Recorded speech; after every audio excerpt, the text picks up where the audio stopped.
এবারে দেখো আমি চিচিঙ্গে দিয়ে নারকেল করব। তো আমি প্রথমবার রেসিপিটা দেখানো হয়নি, তো এর মধ্যে একটু জিরে দিয়েছিলাম, একটা শুকনো লঙ্কা দিয়েছি, আর চিচিঙ্গেগুলো ঢেলে দিয়েছি। সরষের তেল দিয়েই করছি। তো প্রথমবার আমি খেতে তোমাকে দেখাতে পারিনি, একটু অন্যমনস্ক ছিলাম।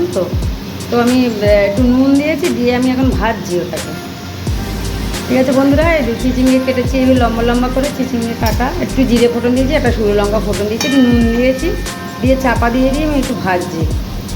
চাপা দেওয়া হয়ে গেলে আমি দেখো নারকেলটা কুড়িয়ে রেখেছি, নারকেলটা দিয়ে চিচিঙ্গে করবো। নারকেলটা দেওয়ার পরে নুন মিষ্টি পরিমাণ মতন দেখে স্বাদ মতন নামাবো। তো বন্ধুরা, যখন চিচিঙ্গেটা ভাজা হয়ে যাবে, নারকেল দেবো, তখন একবার দেখিয়ে দেবো। একটু পরে আসছি বন্ধুরা, আমি এসে গেছি। দেখো সেই নারকেলটা আমি দিয়ে দিচ্ছি, দেখো তেলটার ওপরে দিয়ে দিচ্ছি,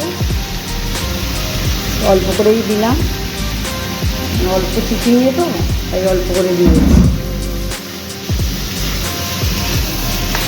এবার নামানোর পরেও বন্ধুরা দেখিয়ে দেবো।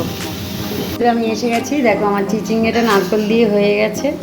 যে পাত্রটা আমি ঢালবো আপনাদের দেখাচ্ছি।